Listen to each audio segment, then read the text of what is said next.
I fell in love with Brazilian Jiu Jitsu after getting absolutely humiliated in front of my friends and family. And I'm going to share that moment with you right now. I'm going to share with you guys something that I've never shared with anybody before. I mean, it's online, so people can go see it. But I'm gonna sit down and I'm gonna go over with you guys the night that I fell in love with Brazilian Jiu Jitsu. Now, by the grace of God and thanks to my professor Poncho, I'm now a Brazilian Jiu Jitsu black belt.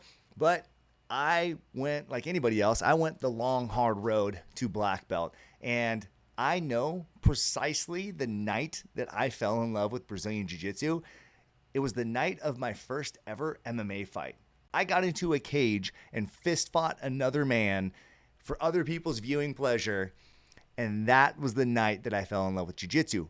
So let's walk through that. I'm going to commentate for you guys my fight, and some of these might bring back some interesting memories for me. And as we go through it, hopefully I'll be able to share some nuggets with you.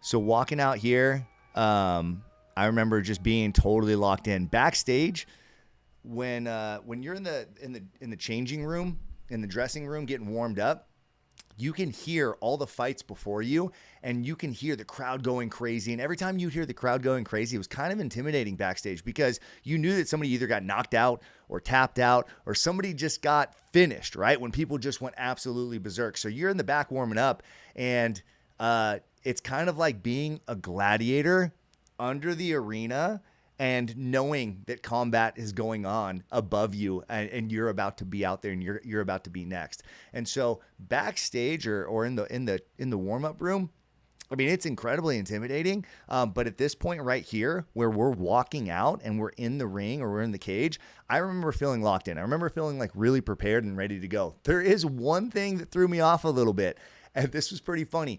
The day before the fight, the DJ, the guy that does the walkout music, he texted everybody and said, "Hey, what do you want your walkout song to be?" Since I was a kid, I loved WWF. And so the idea of having a walkout song was like, really, it was almost like one of the reasons why I wanted to do an MMA fight. I always thought it'd be cool to have a walkout song. I mean, I grew up on Hulk Hogan coming out to Real American. I thought that was the coolest thing ever. So now I'm going to have a walkout song. I was going to walk out to this song called Awesome God. It's this thunderous song. It's I'm a Christian, so I'm going to have this battle anthem for the Lord, and it's going to be awesome. Well, the DJ didn't play that. I don't know if the DJ messed up or couldn't find that song or whatever, but he had me walk out to Justin Bieber's Baby, Baby, Baby. So I remember as I'm walking out, we're near Camp Pendleton. This was at Junior Seau Stadium, and we're in Marine territory, and there's all these Marines in the audience, tough guy audience, and it's an MMA crowd, and I'm walking out to Justin Bieber. My opponent, Danny, I think he walked out to some like hard Eminem song. So, I mean, he got this like banger song, and everybody's pumped up. They're looking at me. I'm walking out to Justin Bieber. It didn't affect the fight in any way. I mean, I forgot about it shortly after, but I remember thinking in the moment as I'm walking out, like, what the heck is happening? Why are they playing Justin Bieber right now? So anyways, here we go. Danny was the tough guy. I've gotten the pleasure of talking to Danny a few times since then. He's a good dude. Have a lot of respect for this guy.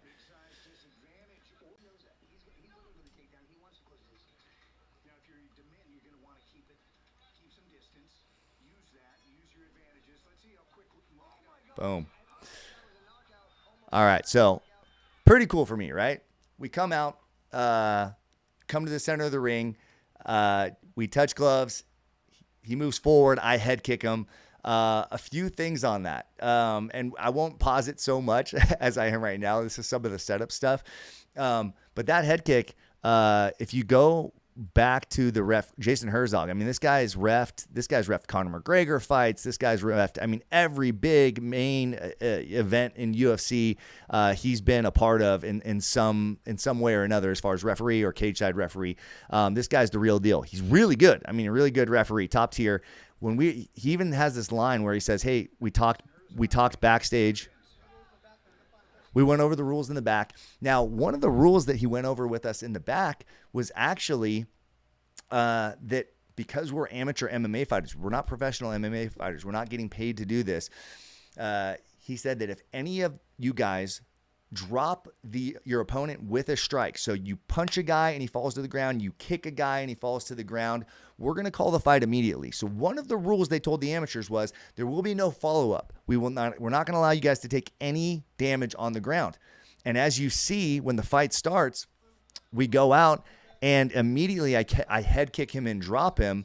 And if he had followed the rules that were for the amateurs on this night, I actually would have had and probably still have the California state record for amateur MMA as far as the fastest knockout. It was about 2 seconds in. So let's see. Let's see how quick. Oh my gosh! And, that was a knockout, so almost a flash knockout. By the time the referee calls it, but it would have been about a 3-second knockout by the time he hits the ground. Now, in fairness, it ends up being a good call. I mean, it was against the rules that they set, but clearly Danny, he wasn't out. He didn't take unnecessary damage. The guy is still a brilliant man. Like it's not like he gave him brain damage or anything like that. But he actually, Jason Herzog, the referee, came up to me after the fight and told me, "Hey Brian, I'm very, very sorry. You know what? I actually wasn't expecting either one of you to drop the other within the first 3 seconds. And so I actually should have called the fight. I'm sorry I didn't, and you're going to be a great fighter and yada, yada, yada." How wrong was he? I'm not a great fighter. But I appreciate the sentiment that he was being very encouraging to me. But yeah, the fight continues on, and I'll stop pausing it as much. Boom, hit him again. Third head kick, fourth head kick. Fourth head kick was a mistake. He grabs it. So I've got a guillotine. I'm a white belt there. That's a white belt level guillotine. It's a white belt level triangle attempt.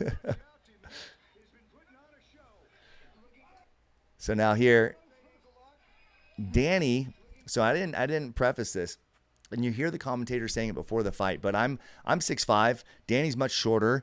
He's obviously much, probably stronger than me. He's buffer than me. I'm in good shape. I'm strong for my, for my length and stuff, but it wasn't like, it's a man and a child or anything like that. But he's obviously, he's strong and he's a grappler, right? So he's going to want to take the fight to the ground. I'm going to want to keep the fight standing. At this time, like I said, I'm a white belt in jiu-jitsu. I mean, like very, very new white belt in jiu-jitsu. I'd been striking for a really long time. I was actually a pretty proficient striker. The reason why I even took an MMA fight was because I had made the MMA team at Team Quest, a world-renowned gym.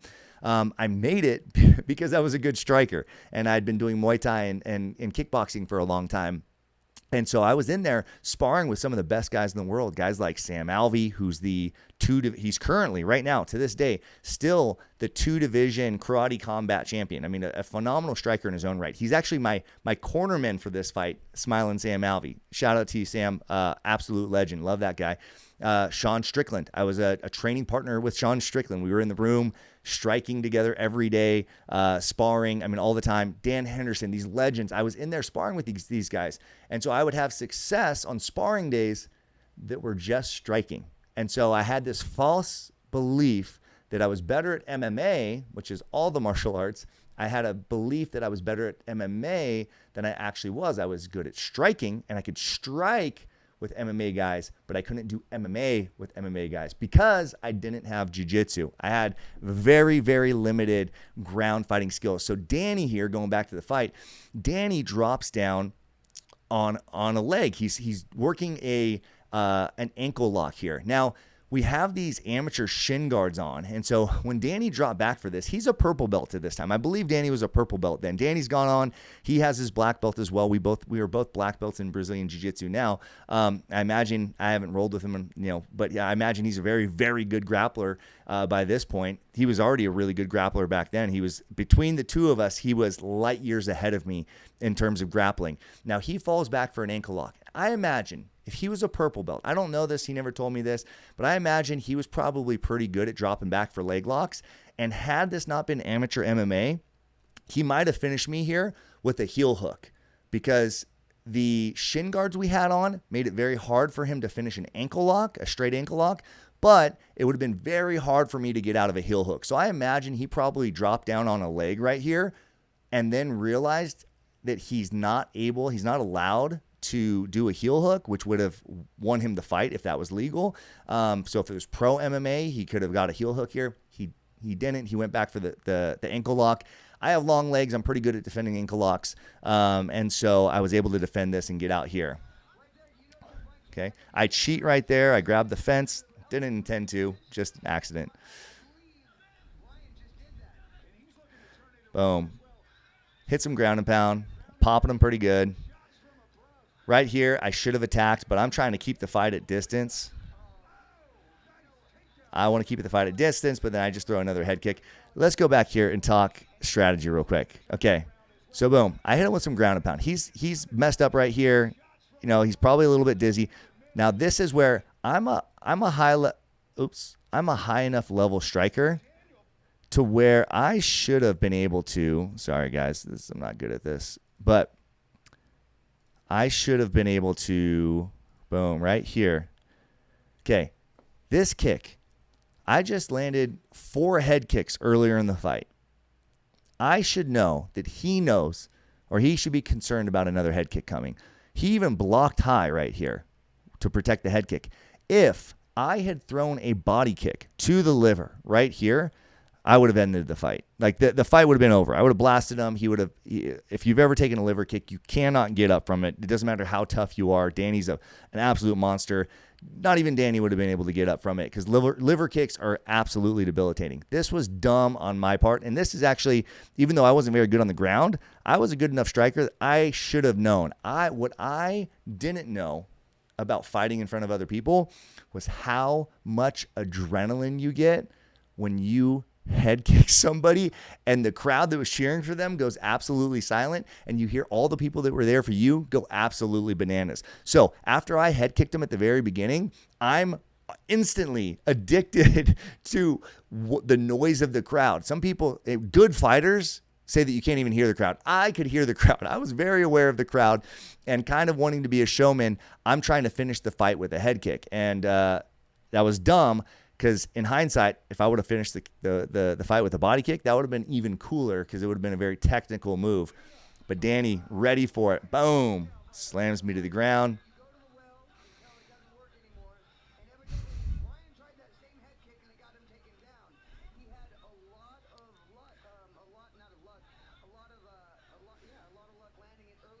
Yeah, Joe Daddy Stevenson commentating there.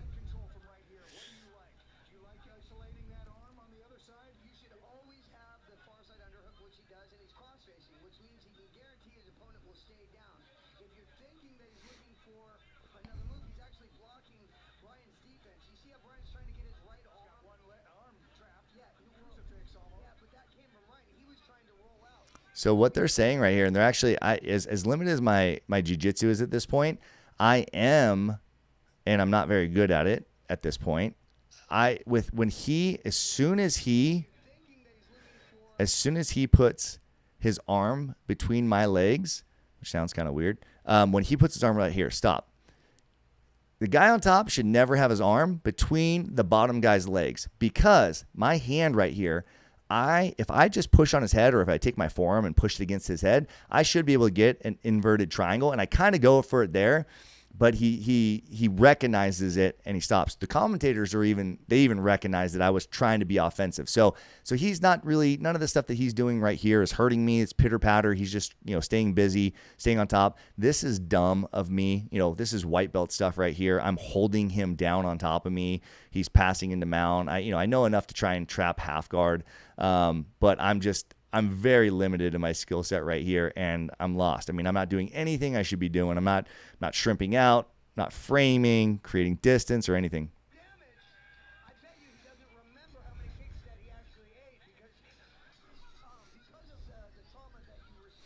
So here, his nose is busted up. He's bleeding. I'm tired on the other side, and I'm frustrated that I got taken down at the end, but I feel pretty good about that round. All I'm thinking right now is that was really, really addicting. I want to finish the fight. I want to knock this guy out so bad. And I remember thinking I should have thrown a body kick there. He's going to be worried about, now that I have time to think, okay, he's going to be worried about the head kick. By the way, that right there, this guy, Manolo Hernandez, legend in the MMA space. Shout out to Manolo. If you're watching this video, man, love you, dude. Thanks for letting me come down and train with you guys after this. Side note, These guys are so cool. I don't know, maybe a year after this fight, they let me come down to their gym, and Danny and me and some of the other guys got a sparring session in. And it's kind of almost like Rocky 3, where Apollo and Rocky, they go and spar after after the fight. We did that, and we got to have at it again, which was great. So thanks to these guys. But at this point, I'm thinking, okay, I almost knocked him out in the first round. Once he got me down, I wasn't worried about getting finished. So I think I won that round, even though he ended on top. I mean, I definitely won that round. I mean, I inflicted damage and all that kind of stuff, right? Now I'm thinking, if the crowd loved that high kick, they're going to love a turning side kick. And that's all I'm thinking about right now. I've already planned at this moment right now. What everybody else is talking, my coaches are talking to me. All I'm thinking about, my coaches are telling me, don't get taken down. And I'm like, okay, that's smart advice. I'm not going to go with the smart advice. I'm going to do a turning side kick. I've planned it. I landed this in practice all the time. I've body kicked some dudes and finished rounds on some high level dudes with the turning side kick to the liver. I'm going to go ahead and do this. It's going to be flashy. I'm going to make the highlight reel. This part, I remember thinking the doctor came in. So watch this. So because he's dripping blood at this point, and I busted his nose up pretty good. I don't know if I broke his nose or whatever, but his nose was bleeding pretty good. I remember seeing the doctor come in. This is who's coming in right here. The doctor has to check on him to make sure that he can continue the fight. Like, that's how effective my offense was. So I'm feeling pretty good. And I'm sure Danny's probably, like, if he were watching this back, he'd probably be like, dude, I was fine. I was locked in and ready to go. But I just remember thinking, yeah, the doctor's having a check on him. Like, I'm in control. But boom, I'm feeling good. That makes me only feel more convinced that this turning side kick right here is going to work. And I'm like, this is going to be the end of it. Nope, I absolutely missed it. That would have been so easy to sprawl for me to get on top. This was such terrible grappling by me. Oh, it's so cringy to watch yourself. There's a triangle. I mean, the inverted triangles here. Like, yep.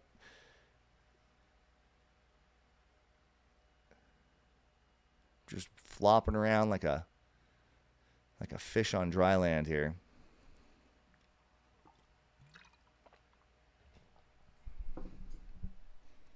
Let's get some of that sound going.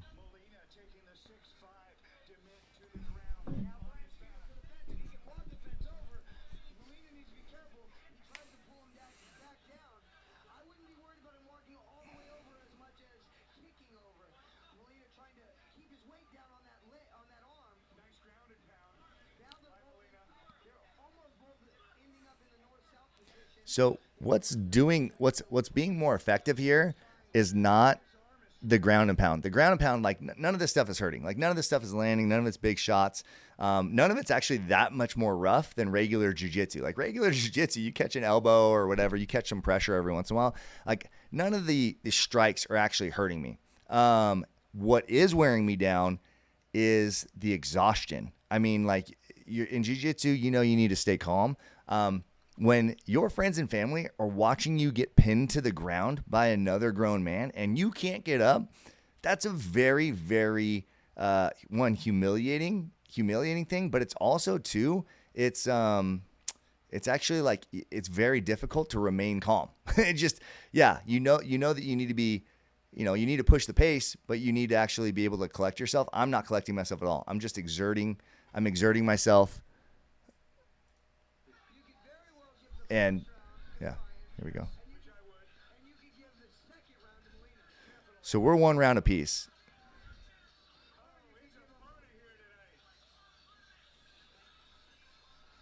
Commentators are having a good time.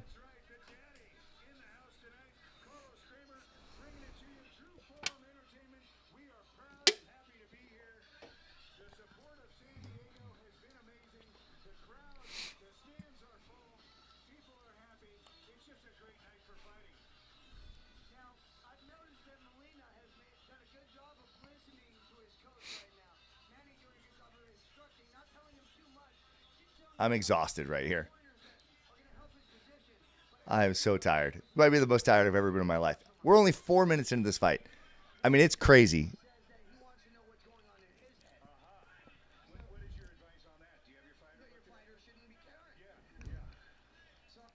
I mean, that is 4 minutes of MMA was the most exhausted I've ever been in my life because I wasn't calm. I wasn't collected. I was just spazzing on the ground like a white belt.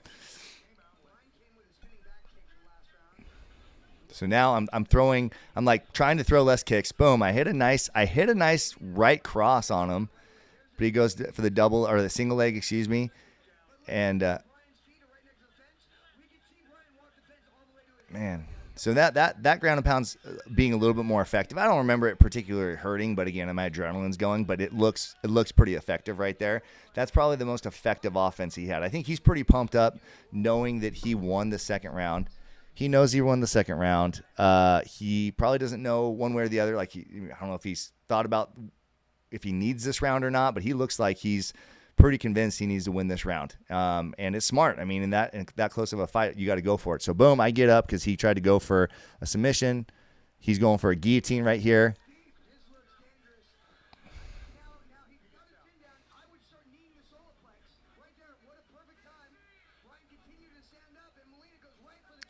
Even back then, I had somewhat of a guillotine defense. I have a pretty good guillotine defense now. Even if you're good at defending guillotines, it's not something you want to always do. Here, I finally defended it. Hit him with the head kick. Oh, he goes spinning back. I forgot about that. He threw a spinning back kick. Kudos to him. Yeah, the crowd was on their feet. They were definitely on their feet. We had the guys that put on this event, they said that we were the fight of the night. Now, in the UFC, if you're the fight of the night, you get $50,000. Here, I got a pat on the back and a Charms blow pop. Like, they don't give you jack diddly because it's amateurs. I mean, whatever, dude. Like, nobody's coming and paying to see us except for a few of our friends and family. Here, I've got a guillotine to finish the round. Pretty weak guillotine. He's in my guard. I had a terrible guard back then. I had long legs. But, man, I didn't have any kind of posture control or anything like that. Man,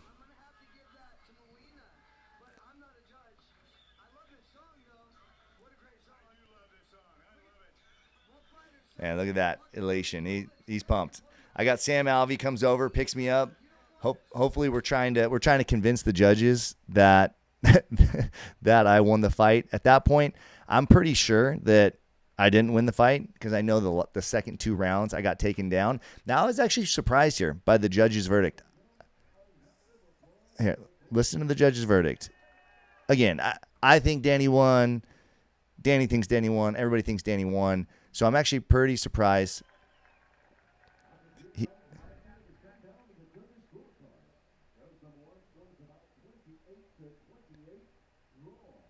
So the first judge he judges it a 28-28 draw.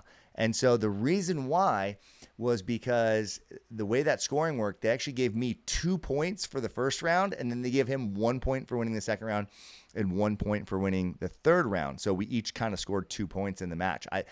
They said I won so dominantly in the first round that that's why that one judge gave me 2 points. Now, I don't agree with that. If I had done that kind of damage that I did to Danny and never got taken down, or maybe taken down and back up, then you can maybe give me 2 points for that round. But I agree with the second 2 judges, actually. This is the moment that I fell in love with Brazilian Jiu Jitsu.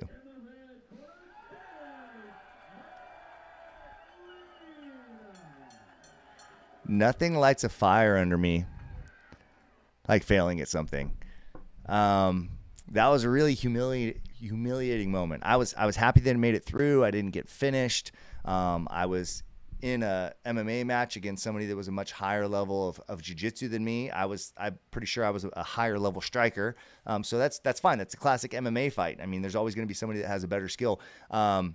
But for a fight that took place on the ground, I was happy that I didn't get finished. That's about it. That's about all that I was satisfied with from that ground performance. Looking back on it, my ground was pretty sloppy. And that night helped me realize how important the ability to fight a fight on the ground is. If you don't have the ability to grapple, to do jiu-jitsu, to wrestle, then you don't actually know how to fight. I mean, fights don't stay on the feet. They just don't. Whether it's a high-level fight or a low-level fight, they always end up on the ground. And so if you're trying to build fighting skill, you probably don't want to start with boxing and kickboxing first. The foundation of your fighting skill should always be grappling. It should be jiu-jitsu. It should be wrestling. It should be judo. These arts need to be the base layer for your fighting skill. And then absolutely, we need the ability to punch and kick and throw spinning kicks and throw head kicks and all the flashy stuff. That's great. But if the foundation of your house is not built on something solid, which is jiu-jitsu, then you're building your fighting skill backwards. And that's exactly what I did. I was raised on 1980s and 1990s movies with Jean-Claude Van Damme. And so I got into kickboxing because I thought that was cool. I thought that's what fighting was. Turns out that's an element of fighting. That's crazy to say that kickboxing and boxing is not an element of fighting. It absolutely is. It's very, very important. But it's not the foundation. The foundation is the thing that you can always fall back on when everything falls out, right? When your boxing's failing, when your kickboxing's failing, when the other person has more endurance than you, when the other person's stronger than you. If you always have this foundation of jiu-jitsu to fall back on, then you will be a proficient fighter. And that's what I recognized that night. This was well over a decade ago, but that night I fell in love with Brazilian Jiu-Jitsu. And ever since then, I've trained 7 times a week, 8 times a week, like that's when I got the itch to train multiple times per day. I'd go in at 6 a.m. I'd go back at 9 a.m. I'd train at night. I mean, I fell in love with Brazilian Jiu-Jitsu because for me, why it's become such a passion for me is because I had a stark reality check that was like very embarrassing. When you get punked in front of your family and friends, it's a humbling moment. I actually had my niece at the time. I mean, she's a senior in high school now, but she was a little kid back then.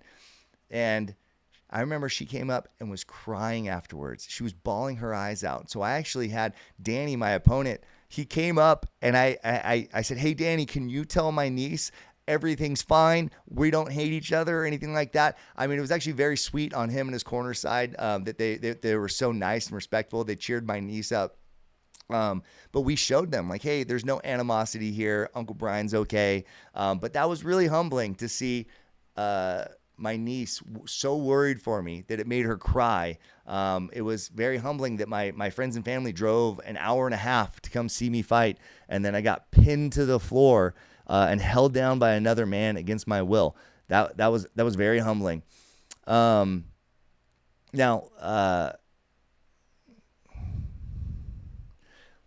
of the interesting things from this fight, Joe Daddy Stevenson, he was the ring announcer there, not the ring announcer, but he was one of the commentators there. He was the producer on a show called Kingdom, which is like an MMA show. Yeah, he was one of the executive producers or something like that on the show. And I got a call from one of my coaches a couple days later that they invited me to be an extra on this show afterwards. They just thought that I had a decent look. Whoa, that's kind of racy. They thought I had a decent look because I was in pretty good shape there. They liked, because for a TV show, you actually do want to show off striking because it's kind of hard to show off grappling and stuff. But I ended up not. One of my kids was really little at the time, and so I promised my wife that I wasn't going to go out to LA to film a show. I was going to get like $200 to go be in a sparring scene with one of the Jonas Brothers. There was a Jonas brother that was on the show. He was like a regular, and he played an MMA fighter, and I was going to spar one of the Jonas Brothers. We weren't going to really spar, but it was it was obviously a scene. But that was kind of a cool thing. I can always say that I passed on Hollywood, right? Hollywood asked me to come and be in a show, and I turned Hollywood down. So I can always say that. So yeah, I mean, I don't know if this was interesting at all for you guys. This was pretty cool going kind of blast from the past. Clearly it didn't work out for me. Danny's an absolute monster. Congrats to him. I pray that him and his family are doing well.